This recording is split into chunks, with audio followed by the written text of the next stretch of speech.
Assalamualaikum warahmatullahi wabarakatuh. Selamat datang lagi di channel YouTube STI Ekuitas. Jangan lupa subscribe, follow, dan share ya.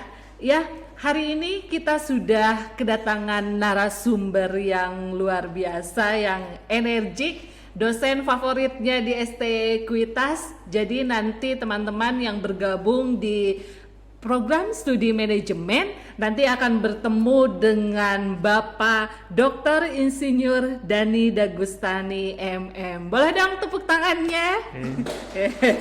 Ya, baik. Beliau ini adalah selain dosen di STI Ekuitas, beliau Wakil Ketua 1 STI Ekuitas bidang kemahasiswaan, akademik, dan alumni. Dan ada lagi satu yang paling menarik dari beliau, tidak hanya sebagai dosen saja, tapi juga praktisi sebagai Direktur Teknik PT Alkos Jaya Graha di bidang kontraktor. Dan sungguh luar biasa, tidak hanya dunia saja, tapi spiritualnya pun di sini terus dikembangkan terus ya Pak. Pak Dani ini merupakan pembina pesantren Baitur Rahman di Karawang dan Sumedang. Luar biasa sekali Pak Ustadz. Assalamualaikum Pak Dani. Waalaikumsalam warahmatullahi wabarakatuh. Bu Putri. Apa kabar Pak? Alhamdulillah sehat. Alhamdulillah. Ya, baik Pak Dani ini adalah, mungkin bisa cerita dulu Pak ke aktivitas Bapak selain menjadi dosen, gimana Pak? Ya, terima kasih ya. Senang sekali saya bisa bergabung di studio podcast dan channel YouTube STI Ekuitas ya. Jadi saya berterima kasih kepada tim STI Ekuitas dan juga kepada Mbak Muti ya di sini yang kebetulan juga salah satu yang menggagas program yang ada seperti sekarang ini. Ya, sehari-hari saya selain dosen juga aktif di pekerjaan-pekerjaan yang sifatnya dunia konstruksi ya, karena itu adalah keahlian S1 saya sejak lama dan saya juga kebetulan menyukainya hal itu, dan tentu ya tidak bisa dihilangkan ya dari hidup saya, walaupun saya sekarang telah beralih menjadi seorang dosen di salah satu perguruan tinggi di Bandung. Selain itu untuk menjaga keseimbangan nih ceritanya antara dunia dan akhirat, saya juga mencoba mendekatkan diri untuk ikut bergabung membina dua pesantren yang selama ini ada hubungan keluarga sih sebenarnya dengan saya pesantren itu, sehingga saya mencoba ikut mengembangkan amanah dari kakek saya untuk mengembangkan kedua pesantren tersebut. Luar biasa. Iya. Sudah banyak ya santrinya di pesantren Pak? Cukup banyak Bu, tapi kalau bilang banyak seperti pesantren-pesantren yang ternama di Indonesia belumlah ke arah sana, tapi minimal kita bisa memberikan kontribusi positif buat warga sekitar di daerah Sumedang dan di daerah Karawang tadi, bagi orang-orang yang tidak mampu bisa mengambil ilmu-ilmu keagamaan di situ. Kira-kira itu sih sebenarnya tujuan kami. Gitu. Terus bagaimana Bapak bisa membagi waktu antara Bapak dengan aktivitas sebagai seorang direktur, kemudian pembina pesantren, dan jadi dosen juga di sini juga sebagai wakil ketua 1 STI Ekuitas, Pak? Itu juga saya lakukan. Sebenarnya sederhana aja ya dari saya kerjakan segala sesuatunya itu sesuai dengan kemampuan yang ada dalam diri saya. Jadi saya tidak terlalu memaksakan untuk bisa harus semuanya dilaksanakan secara bagus, sempurna, tidak juga. Jadi kita mencoba untuk menata ya sedemikian rupa sesuai dengan resources, dalam hal ini daya tahan tubuh saya terhadap berbagai aktivitas agar semuanya bisa terjalankan. Dan saya berprinsip kalau kita pengen memberikan sesuatu dengan ikhlas karena Allah Subhanahu wa Ta'ala, dan insya Allah itu akan dimudahkan oleh Allah. Kira-kira gitulah Bu Muti. Baik, betul sekali ya Pak Dani ya, sesuai saja dengan ya kemampuan dan daya tahan tubuh kita, dan kembali lagi semuanya kita serahkan saja kepada yang di atas gitu ya, Pak Dani ya. Betul. Ya itu ilmu saya sih. Saya juga dikasih tahu sama orang tua dan kakek saya agar kamu bisa banyak berkontribusi tapi tidak mengurangi gitu. Kamu juga kan punya kewajiban dikasih tahu terhadap keluarga. Nah, itu juga penting katanya, apalagi hablum minallah, hablum minannas itu juga mesti seimbang gitu ya. Tadi itu resepnya. Ya berbagilah dengan teman-teman yang ada di sini, juga ada yang di luar. Kalau mau semuanya jalan ya harus kayak gitu gitu. Baik, luar biasa. Beginilah kalau misalnya dosen sebagai pembina pesantren juga, dunia spiritual itu rasanya melekat sekali dalam diskusi kita di hari ini. Begitu, Pak Dani. Padahal bukan bicara itu ya rencana. Baik, Pak Dani. Pak Dani sendiri di program studi manajemen itu mengajar mata kuliah apa, Pak? Selama 4 tahun terakhir saya diberikan 2 tugas ya. Terus-terusan saya diminta untuk mengajar seminar manajemen pemasaran, dan karena kebetulan kompetensi saya itu manajemennya adalah marketing. Selain itu juga saya membina manajemen strategik atau strategis. Itu yang terus-terusan saya bina. Kalau sebelumnya banyak ya, saya memegang mata kuliah di perilaku konsumen, juga marketing dasar gitu. Dan pernah juga saya pegang mata kuliah statistik. Tapi kayaknya kalau terlalu banyak juga kalau sekarang agak sulit ya saya untuk membagi waktunya. Jadi hanya fokus di 2 itu aja yang kami kerjakan.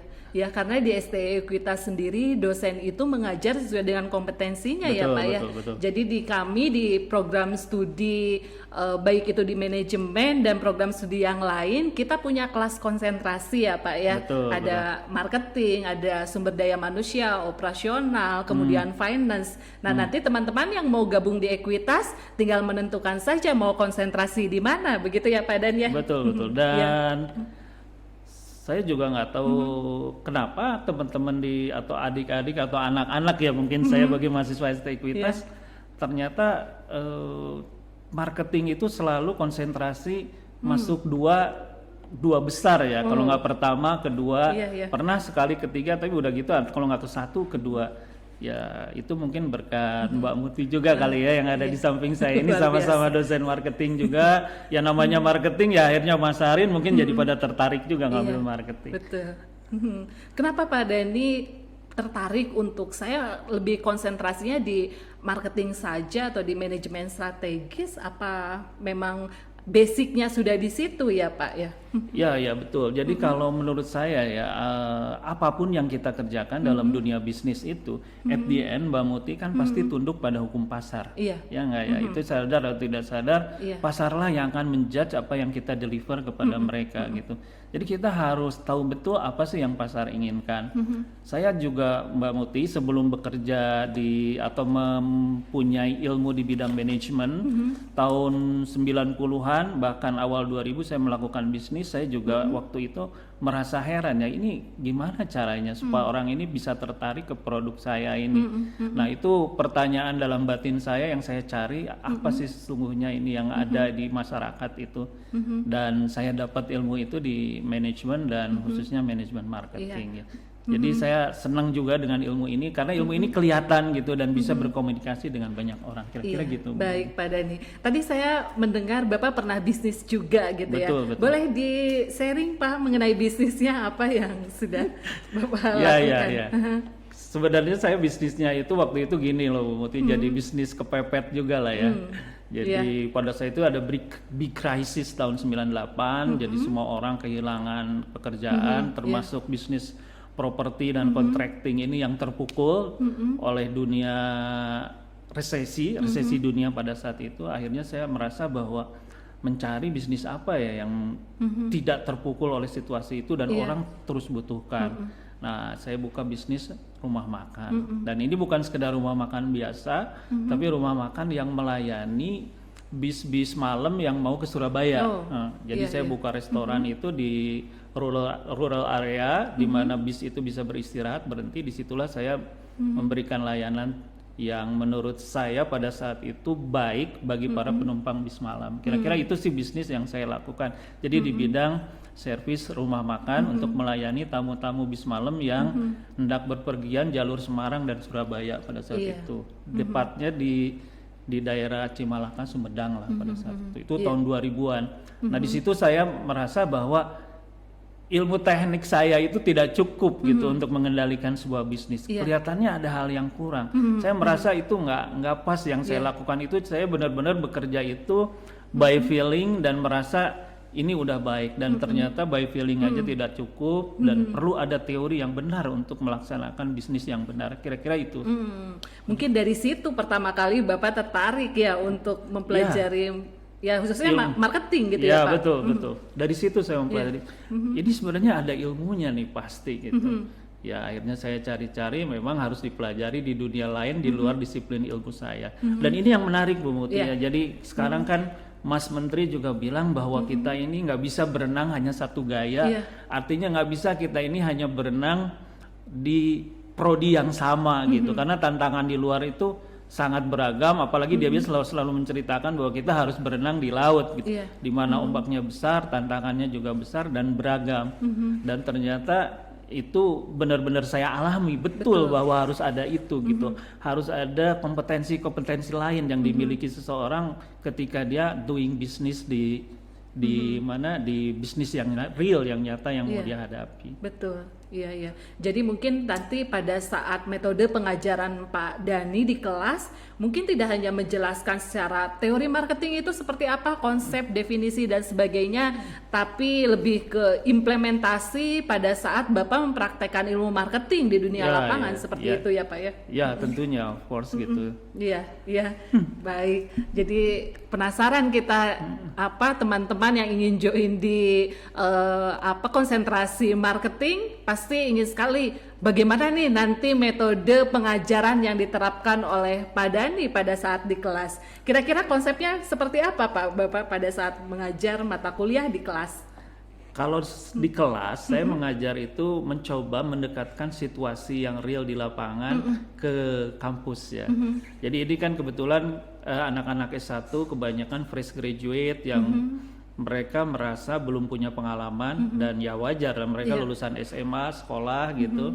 Dan saya mencoba memberikan kepada mereka sebuah tantangan atau challenge-nya. Ketika saya ngajar marketing itu challenge. Apa itu challenge-nya? Ya challenge-nya mereka harus, pertama kan kalau dalam marketing itu salah satu yang penting komponennya selling. Nah, untuk selling mereka harus bisa berkomunikasi. Nah, bagaimana mereka bisa berkomunikasi dengan baik? Nah, itu saya kasih challenge ke mereka.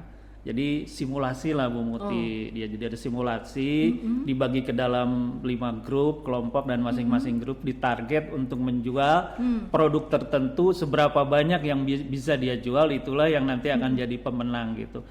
Itu aja dulu. Jadi saya hanya melatih yang dasar dia kepada mereka. Mereka berani nggak menghadapi orang? Mereka mampu nggak meyakinkan orang bahwa mereka punya produk tuh bagus gitu. Jadi selalu saya mengatakan bahwa kepada mereka bahwa ilmu marketing tuh beda dengan ilmu yang lain. Jadi kalau kamu belajar misalnya manajemen keuangan atau katakanlah let's say akuntansi atau ilmu saya yang dulu lah di teknik sipil, ketika Anda mendapat nilai A dan bisa mendesain sebuah gedung secara struktur, maka ketika Anda bekerja dijamin pasti bisa. Anda bisa bikin laporan keuangan yang benar, maka ketika Anda kerja pasti bisa. Nah, kalau marketing itu lain. Anda dapat A, ini ada 2 orang anak dapat A dua-duanya, tapi disuruh jualan, yang satu bisa lakunya 100 unit, yang satu lagi bisa lakunya cuma 5 unit. Nah, itu jadi variabilitasnya, tantangannya itu sebenarnya di situ gitu. Bagaimana mereka itu sebenarnya harus melakukan adaptasi terhadap kondisi yang beragam. Nah, itu yang sulit untuk diajarkan, disimulasikan, tapi mereka harus paham bahwa akan ada kejadian itu gitu kalau kita belajar di dunia marketing. Gitu. Menarik sekali Pak Dhani. Tadi saya tertarik dengan simulasi selling seperti itu ya Pak ya. Nah, itu pangsa pasarnya dalam artian konsumennya di internal Ekuitas atau mereka langsung terjun ketemu dengan konsumen yang real di pasar gitu Pak? Kami mencoba simulasinya itu di Ekuitas dulu, Bu Muti, untuk yang tingkat dasar. Mereka berlatih gitu ya. Jadi kadang-kadang berlatih bermain peran. Coba kamu bisa nggak bicara sama teman kamu? Saya tanya, kamu kenal nggak sama semua di sini? Ternyata nggak kenal gitu. Coba kamu perkenalkan diri sama teman kamu, gimana caranya? Nah di situ dia belajar untuk mengencourage, belajar untuk lebih percaya diri. Jadi inilah sebenarnya problem di dunia pendidikan kita, di mana pelatihan soft skill itu sangat kurang. Jadi tidak heran ya, ini mohon maaf ya, ini saya hanya mengemukakan data aja dari Mas Menteri yang mengatakan bahwa ranking hasil asesmen kualitas pendidikan Indonesia itu tahun 2019 itu dari PISA yang diselenggarakan oleh OECD itu rankingnya 71 dari 78 negara yang disurvei. Ada 3 kategori di situ, literasi, matematik dan sains. Jadi betapa anak-anak kita ini dari segi kualitas pendidikan ini masih tertinggal dibanding negara-negara lain. Nomor 1 Cina. Jadi saya heran kenapa kok bisa jauh seperti ini. Nah ini yang problemnya anak-anak kita itu ketika SD, SMP, SMA. Mohon maaf ya saya kepada pemirsa, guru-guru, bukan saya merasa lebih pandai, mohon maaf sekali lagi. Cuman saya melihat mereka ini terlalu banyak, ini untuk kita semua, mungkin untuk saya juga, mereka itu terlalu banyak diberikan konten yang diharuskan menghafal.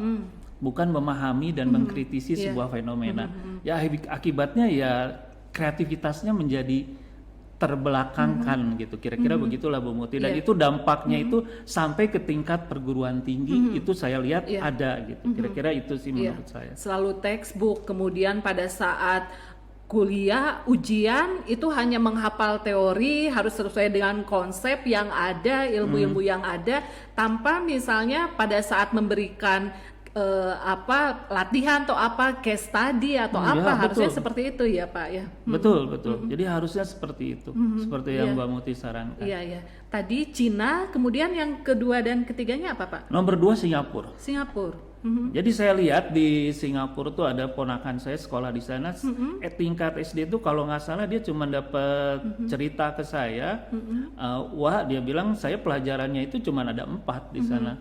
Jadi ya tadi matematika, sains, literasi, dan satu lagi semacam pendidikan kewarganegaraan atau Pancasila atau Budi Pekerti.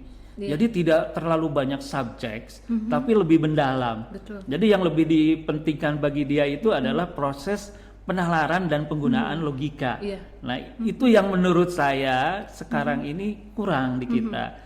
Dan ya mudah-mudahan sih ke depan ini tidak bisa mudah mengupgrade-nya, memang perlu waktu karena kan kita ini negara besar gitu. Jadi ini tugas berat dari Kementerian Pendidikan dan Kebudayaan. Kita ini kan kalau di perguruan tinggi hanya menerima input dari produk SD, SMP, SMA yang udah terbentuk sedemikian rupa gitu. Kalau Indonesia sendiri di urutan berapa Pak? Di urutan ke 71 Mbak Muti dari 78 negara.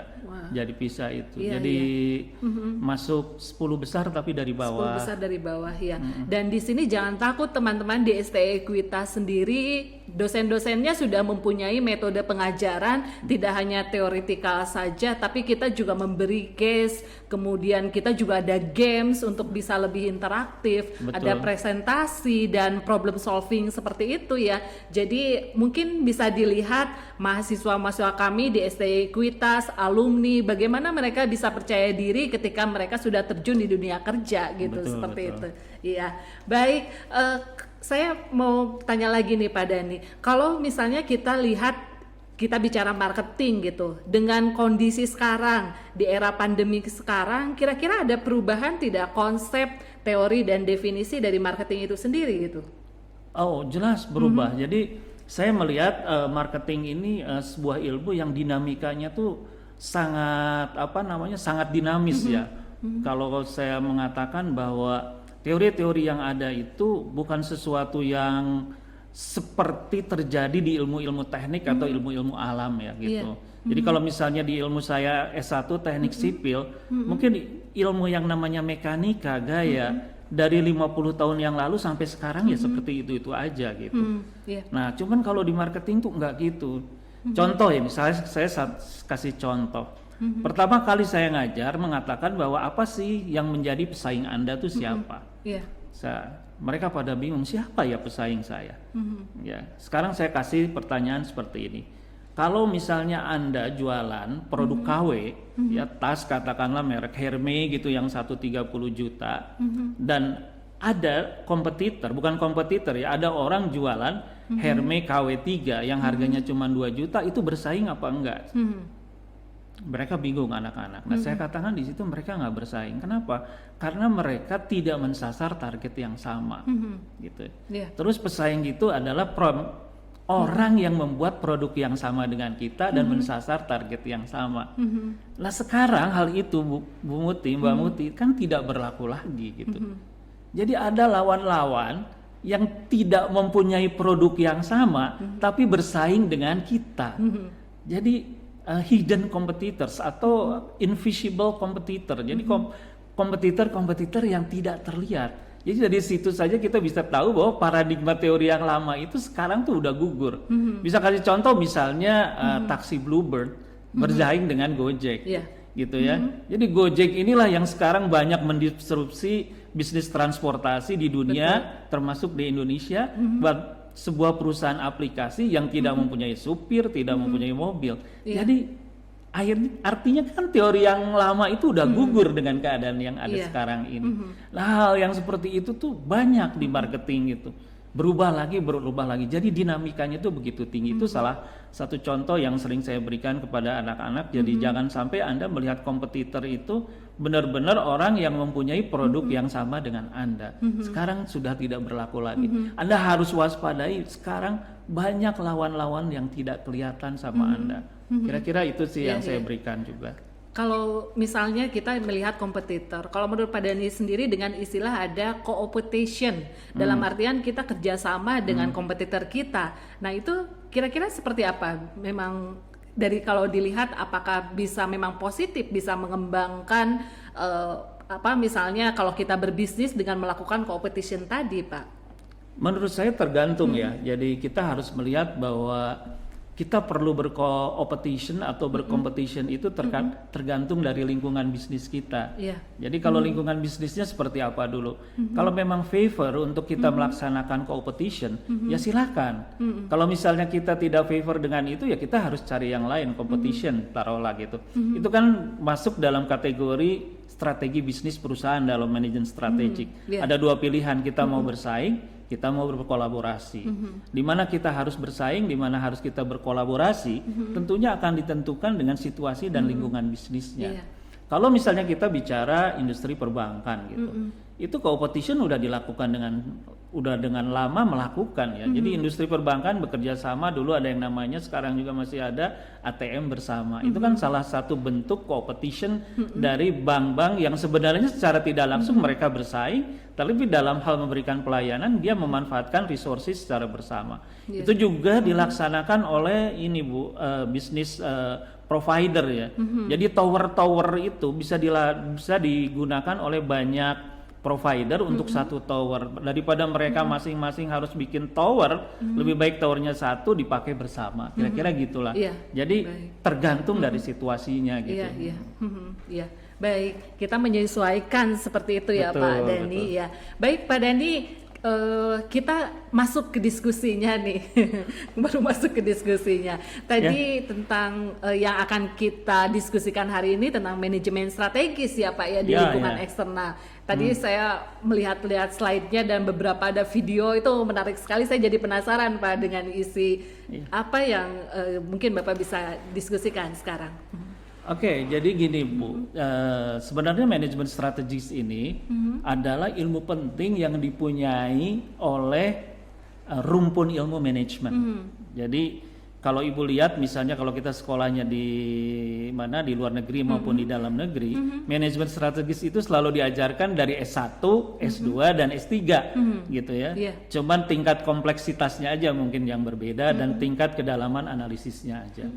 Cuman sejatinya apa sih ilmu ini? Ilmu ini mengajarkan kepada kita bahwa perusahaan itu harus bisa bertahan dalam jangka panjang.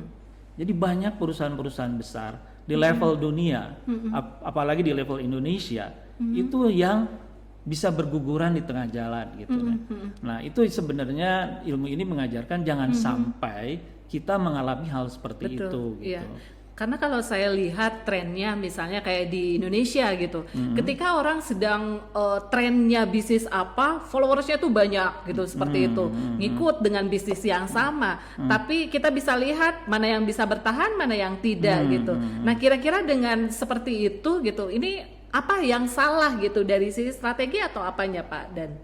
Sebenarnya ikut-ikutan seperti itu kan ada dua ya. Kalau kita lihat ada yang namanya mega trend, tren jangka panjang, ada yang namanya tren, ada yang namanya musiman, itu fade ya istilahnya. Jadi kalau misalnya kita lagi rame-rame sekarang musim pemilu, ya orang terjun rame-rame masuk ke bisnis jualan kaos, jualan stiker, jualan merchandise, nggak masalah, nggak ada yang salah dengan itu gitu.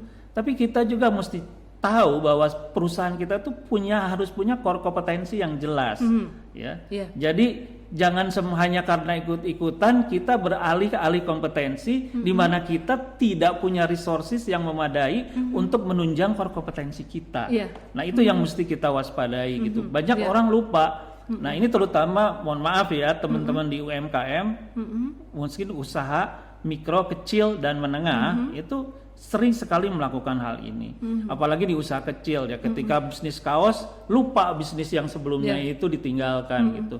Padahal dia harusnya membina. Kalau bisa itu ada yang namanya korelasi yang kuat antara bisnis yang beda-beda tadi dengan fade dengan core kompetensinya. Jadi tidak melenceng dari fokus core kompetensinya si perusahaan tersebut. Yang saya sarankan tuh seperti itu. Jadi akhirnya perusahaannya tidak bisa bertahan lama, benar-benar hanya ikut musimnya. Ketika musimnya hilang, ya ikut hilang juga lah dia. Nah itulah manajemen strategik mengajarkan jangan sampai melakukan kesalahan-kesalahan fatal yang seperti itu, sehingga Anda tidak bisa melanjutkan perusahaan ini dalam jangka panjang. Menarik sekali Pak Dan. Nah contoh lain misalnya saya lihat ya di perusahaan-perusahaan kita ini, perusahaan-perusahaan kecil itu tidak mau melihat situasi lingkungannya itu, belum mau untuk melihat situasi lingkungan. Jadi padahal sejatinya Bu Mutia ya, orang-orang atau CEO yang pandai melihat bagaimana lingkungan itu bergerak, merekalah yang akan adaptif terhadap perubahan dan merekalah yang cenderung bertahan dalam perubahan lingkungan ini. Nah itu yang harus dianalisis dan dilihat gitu ya Pak ya. Betul. Dengan situasi sekarang, perubahan-perubahan sekarang yang cukup bahasanya disruptif, yang cepat dan ini gitu ya, harus betul. Sesuatu yang pasti itu adalah perubahan. Kalau kita nggak mau berubah, ya change or die gitu kan istilahnya seperti itu ya Pak ya. Iya.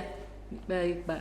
Ya jadi sekarang ada hal yang baru yang ramai dibicarakan, tapi ini penting ya. Sering disebut VUCA gitu. VUCA itu volatiles, uncertains, complexity, dan ambigu. Inilah yang terjadi sekarang ini. Ini ada rumus baru. Rumus ini diperkenalkan oleh Angkatan Darat Amerika. Jadi ini adalah yang pakai itu dunia militer, Bu. Jadi banyak hal-hal di dunia militer yang bagus itu dipakai di manajemen strategis. Dipakai di manajemen strategik. Jadi kan manajemen strategik juga mengatur strategi supaya kita menjadi seorang pemenang atau institusi kita atau bisnis kita jadi pemenang. Nah, salah satunya yang mesti kita lihat sekarang ini dari ilmu ini yang kita bisa petik gitu ya, adalah kita harus mencermati volatility ini gitu. Jadi speednya semakin lama semakin cepat dan rate-nya semakin lama juga semakin cepat berganti. Banyak contoh yang seperti tadi saya katakan ya, ada fenomena aplikasi-aplikasi baru yang terus berubah. Jadi kadang-kadang kita masih berpikir 2-3 hari kemudian orang sudah membuat, padahal kita masih berpikir. Kita baru punya ide, seminggu kemudian orang ada yang sudah merealisasikannya. Kita sudah merealisasikannya dalam waktu 2 bulan itu udah jadi obsolete dan ketinggalan zaman. Nah, ini juga disebut volatile gitu. Jadi, nah ini harus jadi perhatian kita. Itu sebabnya mungkin produk Jepang bisa kalah dengan produk Korea ya, karena that's right. Korea itu speednya lebih cepat gitu ya Pak ya. Mereka cenderung lebih adaptif ya terhadap perubahan lingkungan dibanding dengan memang kalau perusahaan sudah jadi besar itu ada penyakitnya apa itu, sombong ya. Dia merasa udah besar, banyak uang. Kalau bahasa anak Betawinya lu nggak mungkin ngalahin gua. Ternyata itu salah ya. Jadi kita harus cermatin, walaupun misalnya itu ada sesuatu yang kecil, karena bukan tidak mungkin dalam waktu dekat itu bisa menjadi sebuah big company seperti sekarang yang sering kita lihat ya, bagaimana startup itu menjadi unicorn yang besar, dan itu menjadi pesaing perusahaan-perusahaan papan atas yang asetnya skalanya udah triliunan. Itu volatile itu di situ gitu. Kemudian yang uncertain, saya mau lihat bahwa unclear about here and now. Jadi di sini itu ada sesuatu ketidakpastian ya. Jadi kalau Bu Muti sekarang berdiri ya, terus Bu Muti ngadep saya berdiri tanya, Pak Dhani, saya mau melangkah ke arah mana? Saya nggak bisa jawab. Iya, betul. Saya nggak tahu hati Bu Muti itu mau melangkah ke arah mana gitu. Nah itulah salah satu contoh yang gampang untuk melihat uncertain. Jadi ketidakpastian. Konsumen sekarang demanding gitu ya Pak ya, wah permintaannya makanya pet dari customer itu kan sekarang jadi berubah gitu ya Pak ya. Betul sekali, setuju Bu Muti. Kemudian yang berikutnya kompleks ya, jadi VUCA itu complexity. Jadi multiple K decision factor gitu ya. Jadi kita ini dipengaruhi sekali oleh banyak faktor kenapa sesuatu itu bisa menjadi terjadi. Nah ini yang kita juga jadi bingung, kenapa bisa seperti itu? Apa yang menyebabkannya? Apa implikasinya? Semakin kompleks, semakin rumit bagi kita untuk menganalisis sebuah fenomena di lingkungan. Nah itu kejadian-kejadian artinya kita harus semakin cerdas dan semakin hati-hati dalam menganalisis lingkungan. Karena tadi kan filosofi strategic management itu adalah di kepandaian kita menganalisis lingkungan. Suatu hal yang sifatnya unpredictable juga ya Pak ya. Yes, that's right. Banyak Bu sekarang yang unpredictable. Yang tadinya kita sepelekan tiba-tiba jadi juara ya.